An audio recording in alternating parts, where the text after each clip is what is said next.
to the Chisambo show. I'd like to kick off this segment with a statement which says the story you believe about yourself will determine your success.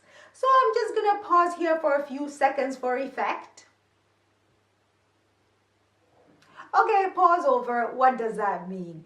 It means that we all believe something about ourselves. We all carry a story with us. It could be something that we were told when we were younger, or maybe a teacher said something we read in a magazine, maybe something we saw on TV, and then we adopted it as our own. And as a result, it has affected the level of success that we have experienced in our lives. Okay, now, we all know that we are done with our past. We all know that. But some of us don't quite realize that the past isn't quite done with us. So we're lugging with us. We're sort of like carrying this baggage with us that affects our future or our present as it is.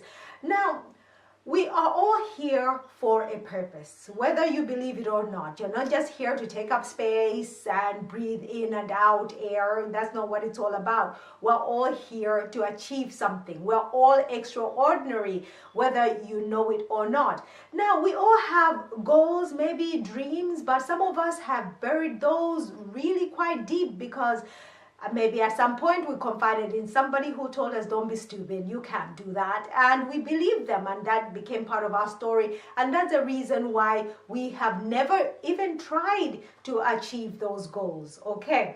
Now, if you are going to make an impact in life, you are going to have to believe in yourself. Now, that belief may come from hanging around with people who believe in you and who encourage you to go for your goals, or it could be from deep down inside, believing that, if such and such a body did it, especially if you read success stories about people, you realize that people have achieved great feats, but it didn't just land on them. They had to go and pursue it. So once you read that, it can cultivate your inner belief in yourself if you have nobody around you.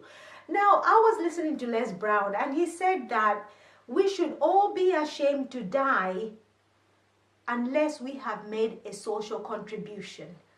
We should all be ashamed to die unless we have made a social contribution. Now, what social contribution am I talking about? We're talking about maybe making people's lives better or easier. People that maybe you live with, your community, maybe the society, the country. Find the purpose why you're here and then pursue it. And he also went on to talk about, I'm talking about Les Brown here, he spoke about Steve Harvey. He said Steve Harvey was telling a story that he went to visit somebody's friend, his friend's grandmother in hospital. And so the grandmother asked him, he said, do you know the name of your great-grandfather? And Steve Harvey's friend said no. And she said, well, that's because he didn't leave you anything. That's why you don't know his name. And when she was talking about leaving him something, it wasn't money that she was talking about, but a legacy of some kind. Something that maybe he achieved, something that he left, something that would inspire him as a grandchild to believe in. That's what you're here for. That's why you and I are still alive. That's what we're here for. So find your purpose. Get your goals from wherever you hid them and dust them off. Get that self-belief and just go for it because you're here to make an impact. Right, we're going to go on a break. We're going to hear from our sponsors. Don't forget to like, share, subscribe, comment below. We'll be right back after this.